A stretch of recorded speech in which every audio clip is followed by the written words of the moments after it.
Okay राजा बेटा, आपको पता है कि हमारी बात चल रही है फ्रॉग की, ठीक है जी। मल्टीसेलुलर ऑर्गेनिज्म, मल्टीसेलुलर ऑर्गेनिज्म ऐसे काइंड के ऑर्गेनिज्म जिनके बॉडी के अंदर बहुत ज्यादा सेल्स हो, ठीक है जी, मल्टीसेलुलर ऑर्गेनिज्म कहलाते हैं। मल्टीसेलुलर ऑर्गेनिज्म के अंदर हमारे पास बेस्ट एग्जांपल है फ्रॉग की और मस्टर्ड प्लांट, जो हम बाद में बात करेंगे। अच्छा जी, फ्रॉग, आपको पता है फ्रॉग का जूलॉजिकल नेम क्या है? राना टिग्रीना। साइंटिफिक नेम जो इसका है वो है राना टिग्रीना। अब तक हमने बहुत सारी बातें कर ली है, बाद में कभी इसका रिवीजन करेंगे। साइंटिफिक नेम है इसका राना टिग्रीना। फ्रॉग जो है वो एम्फीबियन है। जब वर्ड एम्फीबियन आ जाए तो इसका मतलब होता है ड्यूअल मोड ऑफ लाइफ, यानी दोहरी जिंदगी गुजारने वाले। लाइफ के कुछ स्टेजेस जो है वो पानी के अंदर और कुछ स्टेजेस जो है वो खुश्की के ऊपर। अच्छा, आप ये भी याद रखिएगा कि अमंग द वर्टिब्रेट्स में से एम्फीबियन वो पहले एनिमल थे जिन्होंने पानी से खुश्की पर आने की कोशिश की इन कोर्स ऑफ एवोल्यूशन। फिशेस जो थी वो वाटर के अंदर थी, एम्फीबियन उनके बाद आए, उन्होंने कोशिश किया पानी से खुश्की पर आने की, कंप्लीटली अडॉप्ट नहीं हो पाए। इनके बाद जो रेप्टाइल्स आए ना वो कंप्लीटली अडॉप्ट हो गए वाटर के ऊपर। यस सर, देखेंगे, ठीक है जी। सारे के सारे कॉन्सेप्ट सही हैं या नहीं वो हम देखेंगे, लेकिन एवोल्यूशन तो हुई है जब मैं आपको बताऊंगा, ठीक है राजा बेटा। एवोल्यूशन सिर्फ हम ये समझे कि बंदर और इंसान सब करेक्टेड एक जैसे हैं, ये एवोल्यूशन नहीं है। लेकिन अगर हम देखें हमारी इम्यूनिटी में, हमारी फिजियोलॉजी में, हमारे साइज में, हमारे कल्चर में भी तो चेंजेस हुए हैं ना। पहले के इंसान कितने बड़े होते थे, उनकी इम्यूनिटी वैसी नहीं थी जैसी आज हमारी है, उनको वो डिजीज खत्म कर देती थी, हमें वो डिजीज कुछ नहीं कर पाती। तो एवोल्यूशन हुई है, लेकिन जिस तरीके से बताया जाता है वो तरीका सही नहीं है, जब मैं आपको बताऊंगा जब हम देखेंगे। इनफैक्ट कहा जाता है कि nothing in biology make sense accept in the light of evolution. जिसको एवोल्यूशन नहीं आती उसे बायोलॉजी भी नहीं आती। बड़ी बेहतरीन स्टेटमेंट लगती है मुझे ये वाली। वेल, हम तो पढ़ रहे हैं जी, पहले जो एनिमल ये आए पानी पर आने की जिन्होंने कोशिश की वो एम्फीबियन थे, कंप्लीटली नहीं आ पाए, कोशिश की थी इन्होंने। अच्छा, ऐसा क्या है जिसकी वजह से इनको वाटर के अंदर जाना पड़ता है? एक तो जी इनके जो एग हैं उनके ऊपर शेल नहीं है, ठीक है, और दूसरा इनकी जो स्किन है बड़ी थिन स्किन है, कंटिन्यूअसली इनको ये खतरा होता है कि बॉडी से वाटर लॉस ना हो जाए, ठीक है राजा बेटा। और इनके शिकारी भी बहुत ज्यादा होते हैं जो इनके अड़ोस पड़ोस में घूम रहे होते हैं। उन शिकारियों को जैसे ये दिखते हैं ना, फ्रॉग जंप लगा देता है पानी के अंदर, यानी for the purpose of protection as well they go into the water, protection, ठीक है राजा बेटा। तो ये आप याद रखिएगा। अच्छा, साइंटिफिक नेम हो गया इसका। हम पढ़ेंगे फ्रॉग, फ्रॉग की मॉर्फोलॉजी और एनाटॉमी। मॉर्फो वर्ड का मतलब होता है फॉर्म, शेप, लॉजी यानी साइंटिफिक स्टडी, यानी फ्रॉग के एक्सटर्नल स्ट्रक्चर्स की स्टडी को मॉर्फोलॉजी कहा जाता है, ठीक है राजा बेटा। सबसे पहले हम देखते हैं फ्रॉग की स्किन को। जैसे मैंने आपको कहा कि इसकी स्किन जो है बहुत ही थिन है, कंटिन्यूअसली इसको क्या डर होता है कि वाटर इसकी बॉडी से लॉस हो जाएगा, कि वाटर इसकी बॉडी से लॉस हो जाएगा। क्या इंपॉर्टेंट काम है कोई? बोले क्लास लेके आ रही है, ठीक है, ओके। कंटिन्यूअसली इनको ये डर होता है कि वाटर इनकी बॉडी से लॉस हो जाएगा, फेयर ऑफ वाटर लॉस, ठीक है जी। जी हाँ, ठीक है, डिहाइड्रेशन डेवलप कर जाएगी कंडीशन इनकी बॉडी के अंदर, इनकी डेथ भी हो सकती है। तो स्किन तो बड़ी इनकी थिन है। अच्छा राजा बेटा, अब आप एक बात याद रखिए कि जैसे ही इन पर सन की रेडिएशन फॉल होती है, सन की रेडिएशन इनकी स्किन पर फॉल होती है, जहाँ बेटा जाए कट हो जाएगा, नहीं कट हो जाएगा, आप चले जाए कट हो जाए, उसकी टेंशन ना। कंटिन्यूसली इनकी स्किन पर क्या फॉल हो रही है? रेडिएशन।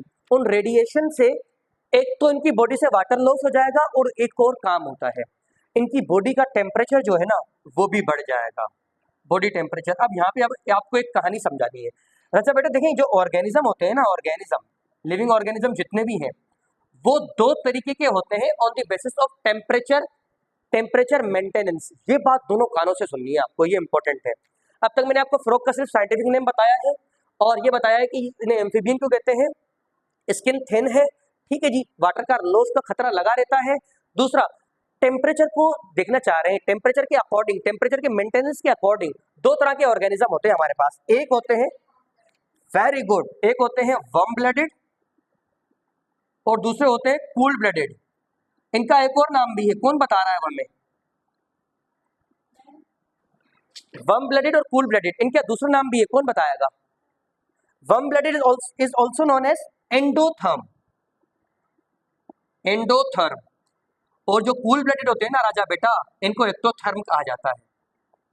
चले जी, देखें ऑर्गेनिज्म दो तरीके के होते हैं, एक होते हैं वार्म ब्लडेड, दूसरे cold blooded. Warm blooded also known as endotherm, एक कोल्ड ब्लडेड को एक्टोथर्म कहते हैं, इनका एक और नाम भी है, नहीं बता रहा आपको, इनको जो है होम्योथर्म कहा जाता है, इनको पोइकिलोथर्म कहा जाता है, आपको नहीं बता रहा। चले जी, जो कूल ब्लडेड होते हैं ये ऐसे काइंड के ऑर्गेनिज्म हैं जिनके बॉडी का टेम्परेचर इन्वायरमेंट के रहमो करम पर होता है, यानी इन्वायरमेंट का टेम्परेचर अगर बढ़ेगा तो इनकी बॉडी का टेम्परेचर भी बढ़ जाएगा, इन्वायरमेंट का टेम्परेचर घटेगा तो बॉडी का टेम्परेचर भी घट जाएगा। कूल ब्लडेड की कहानी हो रही है एक्टोथर्म की। एंडोथर्म में ऐसा नहीं होता, सराउंडिंग का टेम्परेचर कुछ भी हो, इनकी बॉडी का टेम्परेचर मेंटेन रहता है।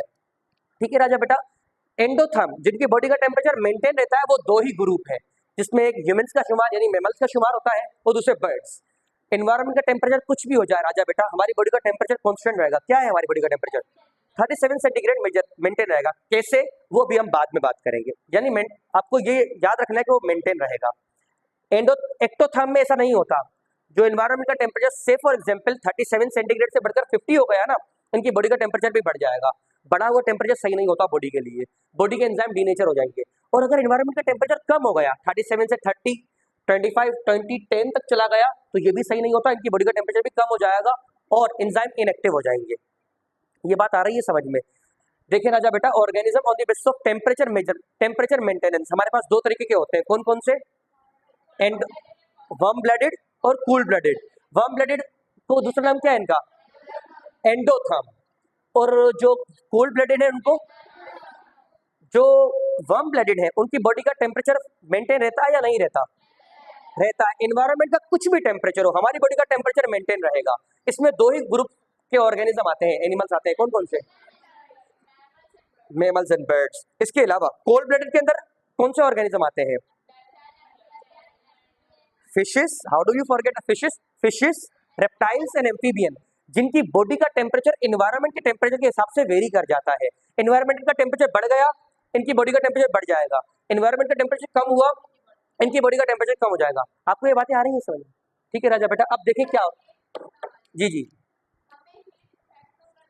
जी करती है। अगर बॉडी हमारी टेम्परेचर बढ़ रहा है बॉडी का, अगर बॉडी उसको सही ना करे तो जाहिर सी बात है हीट हमें इफेक्ट करेगी। ठीक है, अगर नॉर्मल फिजियोलॉजी है आपकी, हमारी बॉडी का हाइपोथैलेमस उसको रेगुलेट किए हुए, तो कोई इफेक्ट नहीं होगा हीट का। ठीक है, अब आप सोच रहे हैं कि मेरी बॉडी पे तो भाई हाइपोथैलेमस ठीक है, मैं तो 2 बजे वाली धूप में खड़ी होंगी, तो बेटा फिर हाइपोथैलेमस कुछ नहीं कर पाएगा।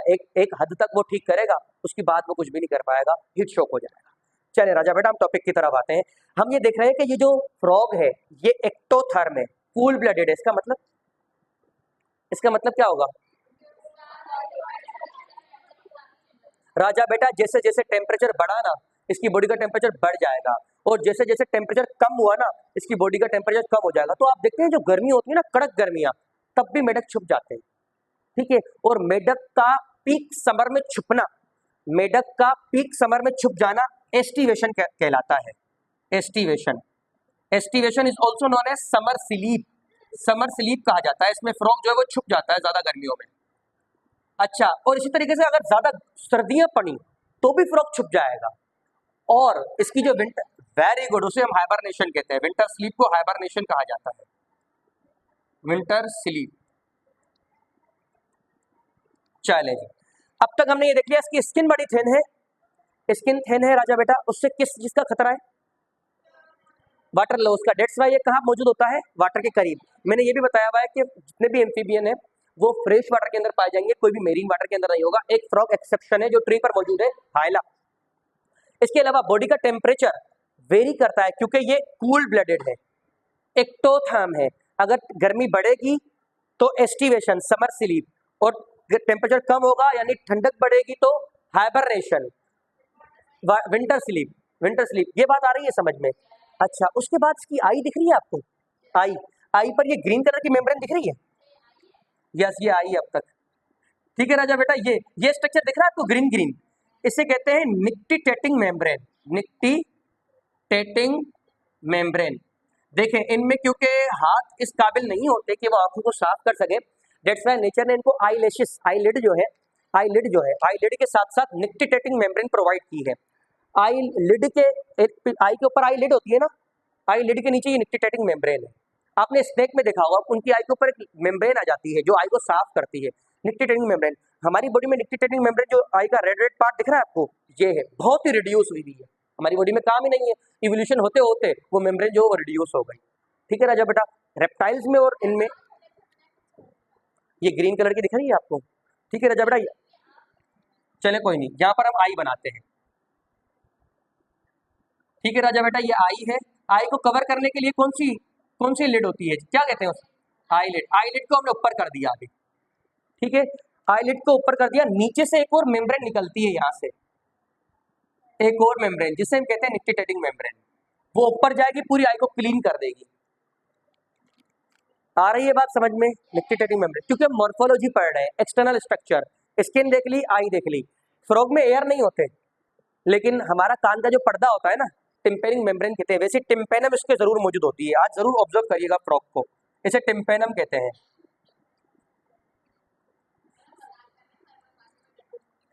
सही, अच्छा जी, टिम्पेनम। राजा बेटा ये देखिए, ये पता है क्या है, ये नोज की ओपनिंग है। नोज की एक्सटर्नल ओपनिंग को क्या कहते हैं, nostril. What kind of nostril they are, external और internal, external nostril they are. इनको नियरेस्ट भी कहा जाता है, नहीं बता रहा बेटा आपको। चले जी, तो मॉर्फोलॉजी के अंदर इतना याद रखिए, नहीं लिम्ब भी बतानी है। राजा बेटा देखिए, अब तक मैंने आपको स्किन बता दी है, आई के अंदर निक्टिटेटिंग मेम्ब्रेन बता दी है, कान नहीं है, ये जो एक्सटर्नल एयर है ना वो नहीं है इसके पास, लेकिन एयर ड्रम जो है, कान का पर्दा जो है, टिम्पेनम कहते हैं, वो मौजूद है इसके अंदर। इसके अलावा इसमें एक्सटर्नल नोस्ट्रिल मौजूद है। ये बात आ रही है समझ में। अब इसकी ये वाली ये दिख रहे हैं आपको लिम्स, ये इनकी बात करते हैं। फ्रॉग में 4 लिम्स होती है, हमारी बॉडी में 4 हैं। जिनमें 4 लिम्स होती है ना, उन्हें टेट्रापोड कहा जाता है। ग्रुप ऑफ एनिमल जिनके पास 4 लिम्ब हैं उन्हें टेट्रापोड्स कहा जाता है। And there is no fun in explaining, इसके अंदर एम्फीबियन का शुमार होता है, रेप्टाइल्स का शुमार होता है, बर्ड्स का शुमार होता है और मैमल्स का शुमार होता है। बर्ड्स की अपर, जी हाँ, बर्ड्स की जो 4 लिम्ब है वो मॉडिफाइड हो जाती है इनटू विंग, है तो सही उनके पास। ठीक है जी हाँ बेटा, वो लिम्स है, 4 लिम्ब कहा जाता है उन्हें, मॉडिफाइड हो जाती है विंग्स के अंदर। अच्छा राजा बेटा, टेट्रापोड, फ्रॉग टेट्रापोड है, इसके अंदर 4 लिम्ब है, आगे वाली जो लिम्ब है ना उनको 4 लिम्ब कहा जाता है, 4 लिम्ब। और पीछे वाली लिम्ब जो है ना उन्हें हाइंड लिम्ब कहा जाता है, 4 और ये हाइंड। यहाँ पे आपको एक बात समझानी है राजा बेटा, इस वजह से इस पर एम्फेसिस किया जा रहा है। इस 4 लिम्ब के अंदर 4 डिजिट्स होती है, डिजिट समझते हैं आप, उंगलियां, और हाइंड लिम्ब के अंदर 5 डिजिट्स। देखें, ये जो आगे वाले पाँव है ना इसके, उसके अंदर 4 डिजिट्स है, और पीछे वाले पाँव 4 उंगलियां हैं, और पीछे वाले पाँव जो है उसके अंदर 5 उंगलियां हैं, ऐसे याद रखिए। ये बात आ गई समझ में। अब फ्रॉग में ना सेक्सुअल डायमॉर्फिज्म है। फ्रॉग को देखकर आप अंदाजा लगा सकते हैं ये मेल है ये फीमेल है, और उसका एक ही साइन है। जो मेल है ना, मेल की 4 लिम्ब के ऊपर कुछ स्ट्रक्चर मौजूद होते हैं, पता है इन स्ट्रक्चर को हम क्या कहते हैं, कोपुलेटरी पैड।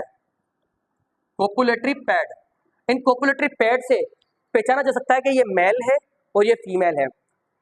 ये copulatory pad, this copulatory pad are used by the male during copulation. In case of frog, there is a pseudocopulation. During pseudocopulation, male will hold the female and pass their sperm along with the egg inside the water. That is what is called the external fertilization. But copulatory pad का काम सिर्फ ये female को hold करना, mail के अंदर मौजूद है। तो यहाँ पर सेक्सुअल डायमॉर्फिज्म है, मेल फीमेल को देखकर पहचाना जा सकता है, सेक्सुअल डायमॉर्फिज्म। बेटा इतनी बातें मोर देन इनफ है इसकी मॉर्फोलॉजी के अंदर। सबसे पहले स्किन, उसके बाद इसकी आई की निक्टिटेटिंग मेम्ब्रेन, टिम्पेनम, नोस्ट्रिल, इसकी लिम्स, 4 और हाइंड लिम्ब का डिफरेंस याद रखिएगा। ठीक है राजा बेटा, स्किन बड़ी जो है इसकी नम होती है, थिन भी बहुत ज्यादा होती है। अब आते हैं इसकी एनाटॉमी के ऊपर। यहाँ तक कोई सवाल, कोई सवाल इनके अंदर? जी हाँ बेटा, बहुत ज्यादा स्पीशीज है फ्रॉग के अंदर, हम जो पढ़ रहे हैं वो इंडियन फ्रॉग राना टिग्रीना है। ठीक है राजा बेटा, और बेटा कोई सवाल यहाँ तक? ले लो बेटा, एनाटॉमी स्टार्ट कर दें। हमें जो सिस्टम पढ़ने हैं, digestive system, respiratory system, circulatory system, excretory system, lymphatic system, nervous system. राजा बेटा ये वाला सिस्टम दिख रहा है आपको, ब्लैक ब्लैक, ये पूरा इसका, ये पूरे का पूरा सिस्टम इसका डाइजेस्टिव सिस्टम है। ठीक है जी, सबसे पहले डाइजेस्टिव सिस्टम के अंदर माउथ शामिल है, उसके अंदर, उसके बाद फेरेंक्स, देन ये वाला आपको दिख रही है वाली ट्यूब, ये स्टमक है, स्टमक, इसोफेगस यहाँ कहाँ है, और ये वाली दिख रही है आपको, ये वाली ट्यूब बड़ी बड़ी, ये हाँ हाँ, फ्रॉग में कोई सी डिस्टिंक्शन नहीं होती ज्यादातर स्मॉल और लार्ज इंटेस्टाइन, तो जनरल टर्म इंटेस्टाइन बोल देते हैं। कुछ अच्छी बुक्स बताती हैं हमें डिफरेंस, बहरहाल इंटेस्टाइन चलेगा आपके लेवल पर। और राजा बेटा ये फूला हुआ पार्ट दिख रहा है आपको, फूला हुआ रेक्टम, और जो बताने का मकसद है ना यहाँ पर, फ्रॉग के पास होती है क्लोएका, क्लोएका हम देखेंगे, cloaca, cloaca it is the common passage way for the removal of undigested material from the body, for the removal of the reproductive element from the body, अगर मेल है तो sperm, female है तो egg, और उसके साथ साथ जो यूरिन जैसा स्ट्रक्चर जो बनेगा वो भी इसी क्लोएका के थ्रू पास आउट होगा। एक ही ओपनिंग और तीनों काम उसी के थ्रू हो रहे हैं। अनडाइजेस्टेड मटेरियल भी बॉडी से रिमूव होगा, यूरिन भी इसी के थ्रू रिमूव होगी, रिप्रोडक्टिव एलिमेंट भी इसके थ्रू रिमूव होंगे। क्लोएका, क्लोएका फिशेस में भी क्लोएका मौजूद होती है, एम्फीबियन में भी क्लोएका मौजूद है, रेप्टाइल्स में भी क्लोएका मौजूद है, बर्ड्स में भी क्लोएका मौजूद है। यहाँ पर लिखते हैं, चलेंगे राइट ओवर देयर, चलें ऊपर लिख देते हैं, फिशेस, एम्फीबियन, रेप्टाइल्स और हमारे बिलव्ड बर्ड्स। अब हम ईच एंड एवरी पार्ट को थोड़ा डिटेल से देखते हैं। सबसे पहले फ्रॉग की न्यूट्रिशन क्या है, फ्रॉग खाता किसे है, स्मॉलर स्मॉलर इंसेक्ट। इस एक बार इसने इंसेक्ट को पकड़ लिया, ठीक है राजा बेटा, और उसको डिफरेंट प्रोसेस से ये अपने स्टमक के अंदर लेके आएगा। बड़ा पूरा प्रोसेस होता है राजा बेटा, हम इतनी डिटेल में नहीं जा रहे, बस आपको याद रखना है कि स्टमक के अंदर और इंटेस्टाइन के शुरुआती पार्ट के अंदर डाइजेशन कैरी आउट हो जाएगी, डाइजेशन कैरी आउट हो जाएगी। उसके बाद अनडाइजेस्टेड, उसके बाद जो डाइजेस्टेड मटेरियल है वो ब्लड में एब्जॉर्ब होगा और ईच सेल तक जाके पहुंचेगा। जो अनडाइजेस्टेड मटेरियल है वो इस क्लोएका के थ्रू ही बॉडी से रिमूव हो जाएगा।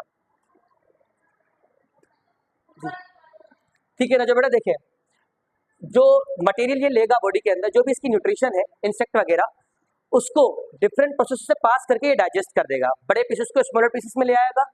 उसके बाद जो इंटेस्टाइन का लास्ट वाला पार्ट है, लेट पार्ट जो है, वहां से मटेरियल एब्जॉर्ब होगा ब्लड के अंदर और हर सेल तक जाके पहुंचेगा।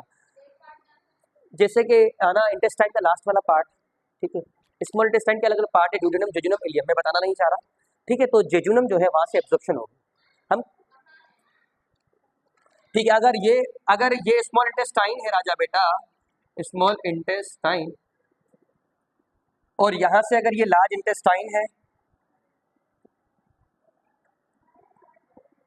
ठीक है, इस पार्ट को ड्यूडेनम कहते हैं, इस पार्ट को जेजुनम कहा जाता है, इस पार्ट को इलियम कहते हैं।